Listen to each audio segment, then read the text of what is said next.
तो बच्चों, गति के बारे में इसके पहले कुछ भाग पढ़ चुके हैं। शेष भाग के लिए आप सभी वर्ग 9 के बच्चों का स्वागत है। गति पढ़ा रहे थे हम, गति यानी मोशन। गति में आज जो हम पढ़ाएंगे उसमें 3 भाग हैं। पहला है गति के दर का मापन, अर्थात measurement of the rate of motion. दूसरा है गति का ग्राफीय प्रदर्शन, ग्राफिकल रिप्रेजेंटेशन ऑफ मोशन। और थर्ड है ग्राफीय विधि द्वारा गति के समीकरण, equation of motion by graphical method. तो गति के दर का मापन में सबसे पहले हम पढ़ेंगे औसत चाल। औसत चाल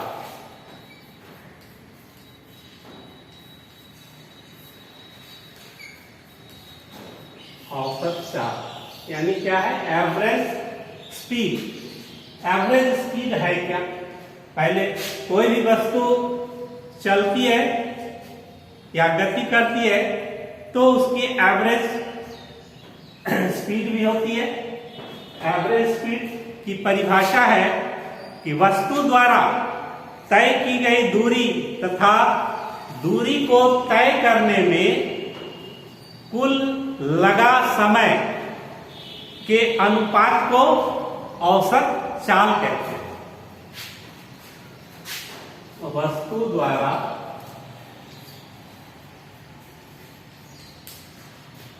तय की गई दूरी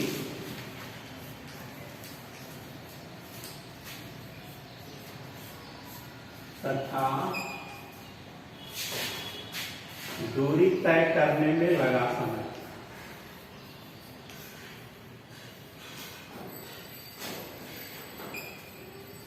में लगा कुल दूरी, कुल समय के अनुपात। यहां पर तय की गई कुल दूरी, ठीक है, कुल टोटल तो औसत चाल कहते हैं। औसत चाल कहते हैं।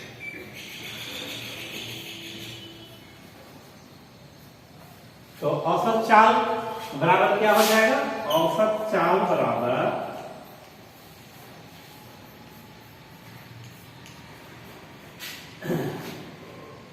तय की गई कुल दूरी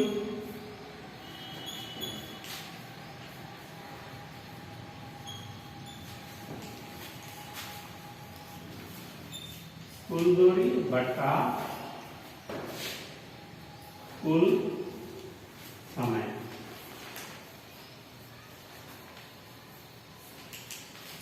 यदि चाल को v द्वारा रिप्रेजेंट करें तो v बराबर होता है s बटा t। s क्या है? तय की गई कुल दूरी और t क्या है? कुल समय, अर्थात v बराबर s बाई टी। तो चाल का एसआई मात्रक क्या होगा? चाल का एसआई मात्रक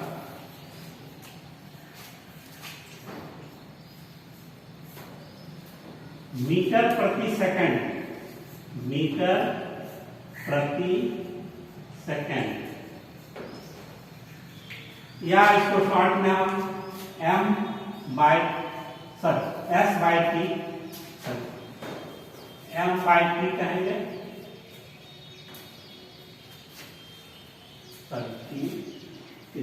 सेकंड होगा m बाई s, या इसको हम ऐसे लिख सकते हैं ms to the power -1 metre पर सेकंड m बाई s या ms टू द पावर -1। इसके बाद औसत वेग, औसत वेग के बारे में जानेंगे। पहले इसको मिटा लेते हैं।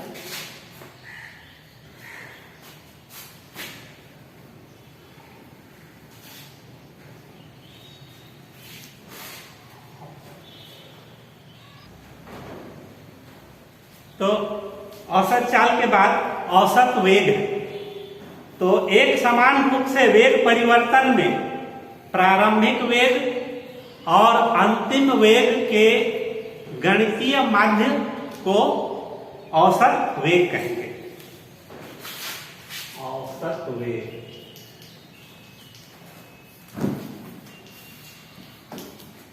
यानी एवरेज वेलोसिटी कहते हैं।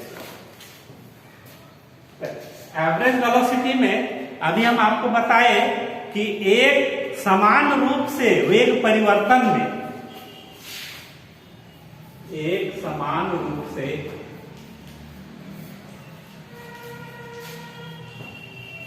वेग परिवर्तन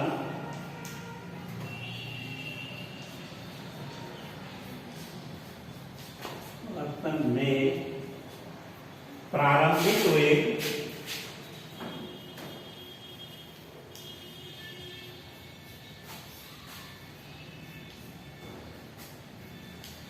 u तथा अंतिम वेग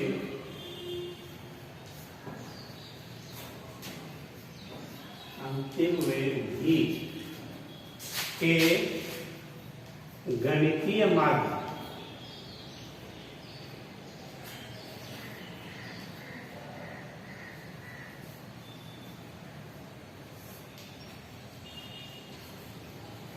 को औसत वेग कहते हैं।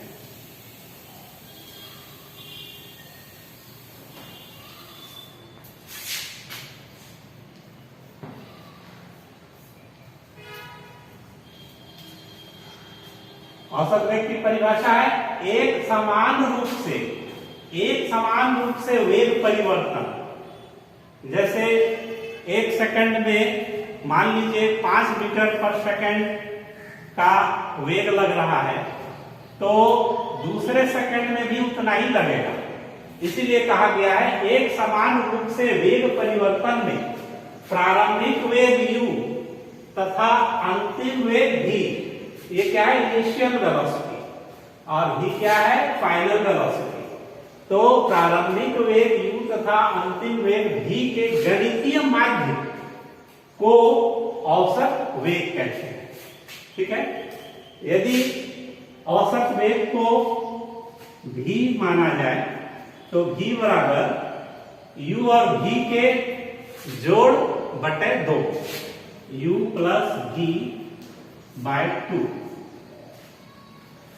तो दोनों के जोड़ का औसत होता है।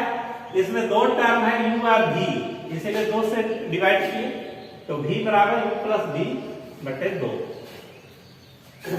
इसका SI मात्रक, औसत वेग का SI मात्रक,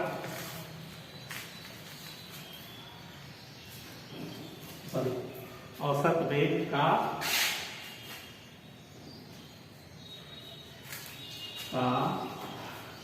SI मात्रक क्या होता है? मीटर प्रति सेकंड, या इसको हम ऐसे लिख सकते हैं mf⁻⁻1। ठीक है।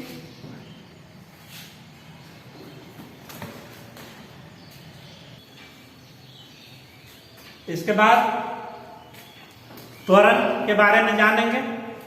सबसे पहले त्वरण की परिभाषा जानेंगे।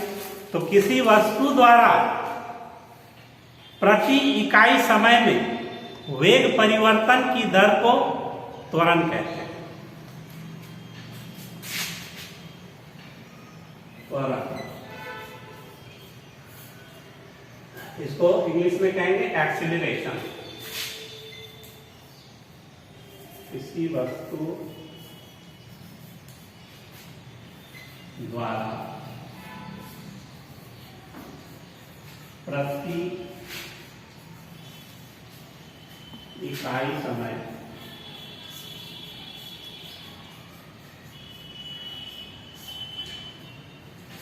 वेग परिवर्तन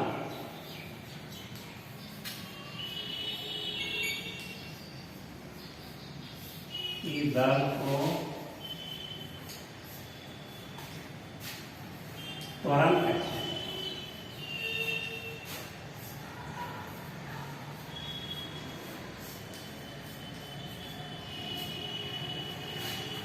त्वरण की परिभाषा है किसी वस्तु द्वारा प्रति इकाई समय में वेग परिवर्तन की दर को त्वरण कहते हैं। The rate of change of velocity is called acceleration. ठीक है, तो त्वरण बराबर क्या हो जाएगा, वेग परिवर्तन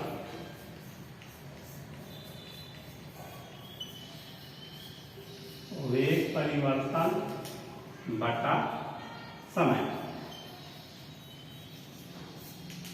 तो त्वरण बराबर वेग परिवर्तन बटा समय। त्वरण को यदि हम a द्वारा सूचित करें, त्वरण को a द्वारा सूचित करें, तो वेग परिवर्तन इसमें क्या है कि इनिशियल वेलोसिटी u है और फाइनल वेलोसिटी v है, अर्थात प्रारंभिक वेग u और अंतिम वेग v है। तो दोनों का अंतर जो होगा वही होता है वेग परिवर्तन। तो यहां वेग परिवर्तन क्या हो जाएगा, v माइनस यू बटा t। ठीक है, a बराबर v माइनस यू बटा t। अब त्वरण का ऐसा ही मात्रा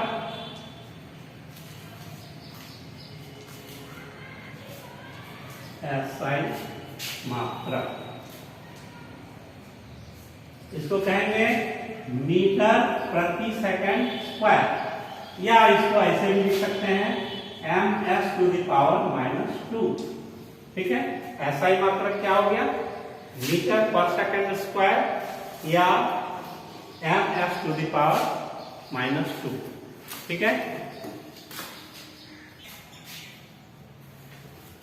अब इसके बाद तीसरा पॉइंट पर आते हैं। ग्राफीय विधि द्वारा गति का ग्राफीय प्रदर्शन। गति का ग्राफीय प्रदर्शन हम दो प्रकार से कर सकते हैं। पहला दूरी समय ग्राफ और दूसरा वेग समय ग्राफ। तो जब हम दूरी समय ग्राफ बनाते हैं तो x और y अक्ष में एक तरफ दूरी लेते हैं और दूसरे तरफ समय को लेते हैं। तो समय हमेशा x अक्ष में लिया जाता है, x अक्ष है, ये y अक्ष है। तो समय को लिए x अक्ष में और दूरी को हम क्या लिए, y अक्ष में, यानी s है, ये t है। ठीक है, तो इसको इससे जो ग्राफ बनेगा उसको हम दूरी समय ग्राफ कहेंगे। और वेग समय ग्राफ में क्या करेंगे, y अक्ष में वेग को लेंगे यानी v, और समय x अक्ष में ही लेंगे। ये दोनों मिलाकर जो ग्राफ बनेगा उसको हम वेग समय ग्राफ कहते हैं।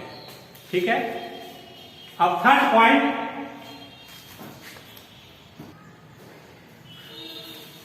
इसके बाद थर्ड पॉइंट है ग्राफीय विधि द्वारा गति के समीकरण। गति के 3 समीकरण हैं। पहला है v बराबर u प्लस at, दूसरा है s बराबर ut plus half at square, और तीसरा है v square minus q square equal 2as। ठीक है, ये पहला है v बराबर u स्क्वायर, v बराबर u प्लस at, s बराबर ut plus half at square, और थर्ड है v square minus u square बराबर 2as। तो सबसे पहले हम फर्स्ट वाला को देखेंगे, v बराबर u प्लस at। तो सबसे पहले इसको रिप्रेजेंट करने के लिए एक ग्राफ तैयार करेंगे। ये ग्राफ इस तरह से बनेगा। एक्स अक्ष में समय को t लेंगे और y अक्ष में मान लीजिए u से कोई वस्तु आरंभ कर रही है चलना और इसका t समय के बाद वस्तु का वेग v हो जाता है। ठीक है, तो इसको हम लिखना शुरू करते हैं। माना कि किसी वस्तु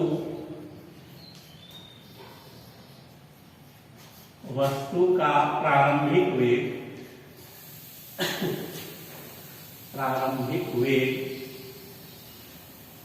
u तथा समय t से आरंभ होता है। आरंभ होकर अंतिम वेग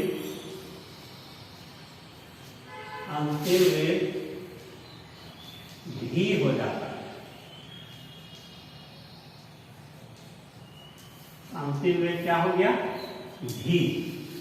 ठीक है, तो इतने समय में u से स्टार्ट किया कोई वस्तु और इसका अंतिम वेग क्या हो गया? v। ठीक है, तो इतने समय में वेग परिवर्तन के कारण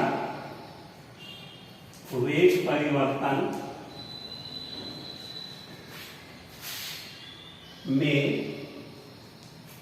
वस्तु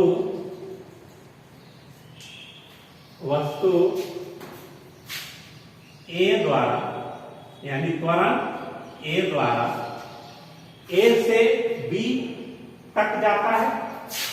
a से b तक जाता है, अर्थात जब a से b तक जाएगा तो इसका हम पहले नोट करेंगे। OA बराबर u है, OE बराबर BC बराबर v है और OC बराबर P है। ठीक है, तो जो वेग परिवर्तन होगा तो वेग समय ग्राफ द्वारा वस्तु के त्वरण a होगा, तो त्वरण बराबर वेग परिवर्तन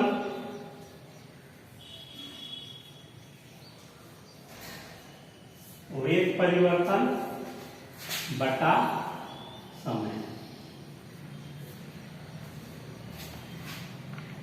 वेग परिवर्तन बटा समय, तो यहां वेग परिवर्तन क्या हो रहा है?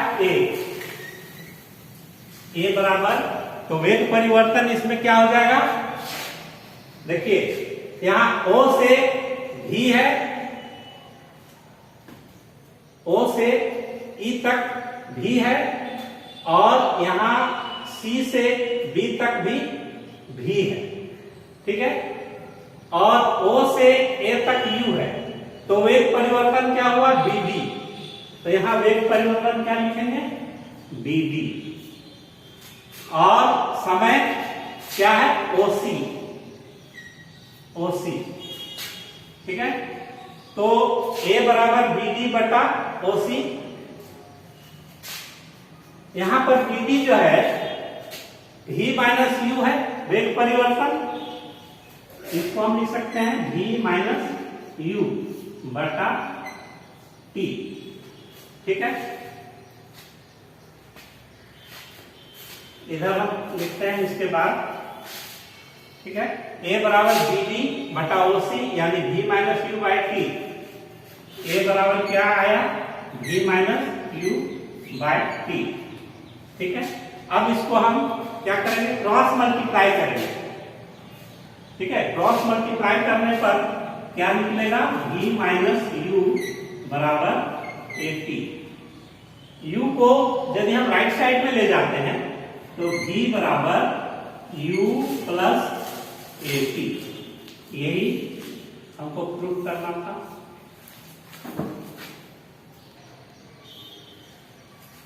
इसके बाद गति के समीकरण का दूसरा है ये s बराबर ut प्लस हाफ यानी 1/2 at स्क्वायर। ठीक है, इसको भी ग्राफीय विधि से हम कैसे प्रूफ करेंगे, वो चित्र के माध्यम से ही बनेगा, ग्राफ के माध्यम से बनेगा। तो एक ग्राफ सबसे पहले इस तरह से बना लेते हैं। x अक्ष में समय को लेंगे, y अक्ष में वेग को लेंगे। ठीक है, अब माना कि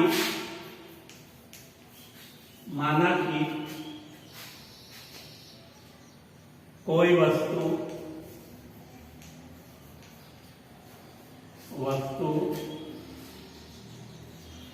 समय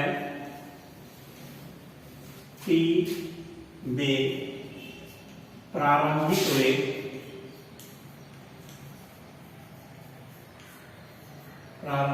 वेग u से आरंभ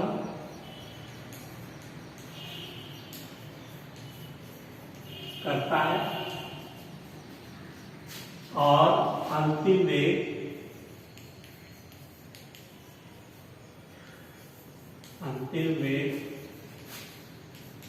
भी प्राप्त करता है।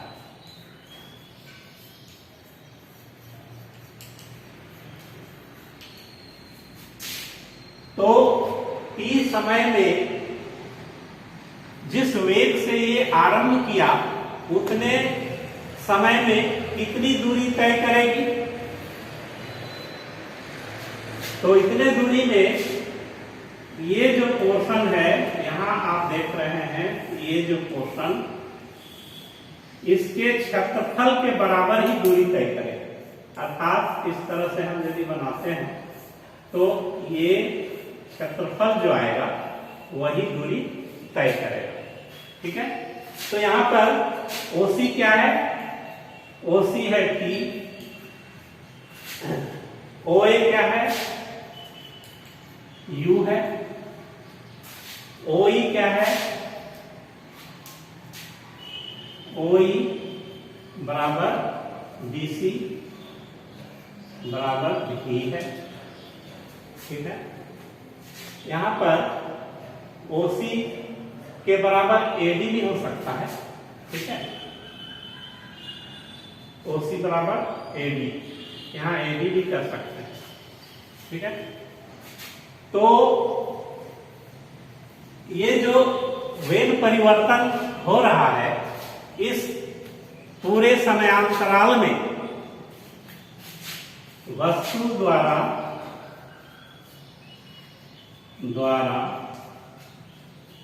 t समय में तय की गई दूरी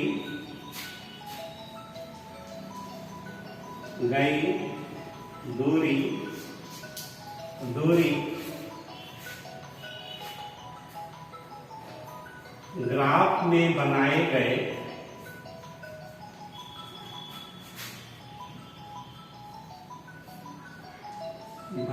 गए क्षेत्र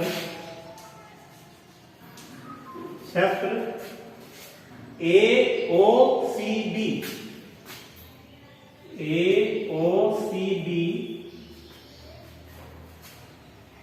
के क्षेत्रफल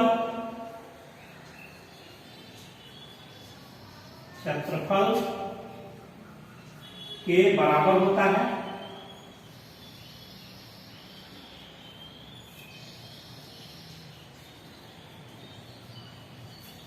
क्षेत्रफल के बराबर होगा, यानी वस्तु द्वारा t समय में तय की गई दूरी ग्राफ में बनाए गए क्षेत्र AOCD के क्षेत्रफल के बराबर होगा। यानी S बराबर S बराबर AOCD का क्षेत्रफल, AOCD का क्षेत्रफल, ठीक है। इसको थोड़ा मिटा लेते हैं, लिखने का जगह नहीं है।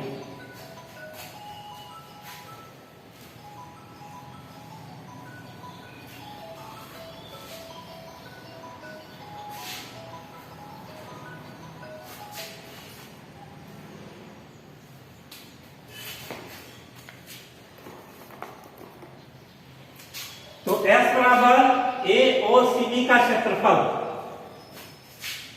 यहां फिर से लिखते हैं S बराबर AOCD का क्षेत्रफल, ठीक है। तो AOCD यहां पर दो हिस्सों में बटा हुआ है। पहला एक रेक्टेंगुलर शेप में है, दूसरा ट्रायंगुलर शेप में है। तो इस रेक्टेंगल का भी क्षेत्रफल निकालेंगे और इस ट्रायंगल का भी क्षेत्रफल निकालेंगे। तो ये रेक्टेंगल को आयत कहते हैं, आयत, आयत OCDA का क्षेत्रफल जोड़ त्रिभुज, ये कैसा त्रिभुज है? समकोण त्रिभुज है, ADB का क्षेत्रफल, ठीक है। आयत का क्षेत्रफल क्या होता है? लंबाई गुना चौड़ाई। तो इसकी लंबाई क्या है? OC इंटू OA प्लस, अब त्रिभुज ADB का क्षेत्रफल, यानी ये समकोण त्रिभुज है, तो समकोण त्रिभुज का क्षेत्रफल होता है क्या? 1/2 आधार गुना ऊंचाई। तो 1/2 आधार क्या है? AD इंटू ऊंचाई क्या है? DB, या OC into OA plus 1/2 into AD के जगह में हम OC भी लिख सकते हैं, क्योंकि ये रेक्टेंगल का ऑपोजिट साइड है और किसी भी आयत के जो सम्मुख भुजाएं होती हैं वो बराबर होती हैं, ठीक है। तो हम AD के जगह में OC लिख सकते हैं, OC इंटू DB, ठीक है। OC को हम क्या लिख सकते हैं? T द्वारा हम निरूपित कर किए हैं, तो T हो जाएगा। OA क्या है? U द्वारा निरूपित किए हैं, तो U हो जाएगा प्लस 1/2, ये कांस्टेंट राशि है। OC को क्या द्वारा निरूपित करेंगे? तो T द्वारा। अब DB क्या चीज है? यहां जो DB देख रहे हैं, DB, ये है वेग परिवर्तन। तो वेग परिवर्तन dB बराबर क्या हो जाएगा? V माइनस U, ठीक है। तो V माइनस U के जगह में हम ऐसे लिख सकते हैं, चूंकि V बराबर होता है U प्लस AT, ठीक है। U को इधर करेंगे तो V माइनस U बराबर AT, या V माइनस U बटा A बराबर, सॉरी, V माइनस U को हम इसी को पुट कर देते हैं, V माइनस U के जगह हम AT रख सकते हैं यहां पर, तो लिख देंगे UT प्लस 1/2 T इंटू, इसके जगह हम क्या लिख सकते हैं? AT, क्योंकि V माइनस U बराबर AT। इसको फिर आगे बढ़ाएंगे, UT प्लस 1/2 T मिलकर T स्क्वायर हो गया और A एज इट इज रहेगा, तो AT स्क्वायर। तो यही हमको S बराबर लाना था। इस तरह से ये जो समीकरण आया एस बराबर U T plus half A T square, ये दूसरा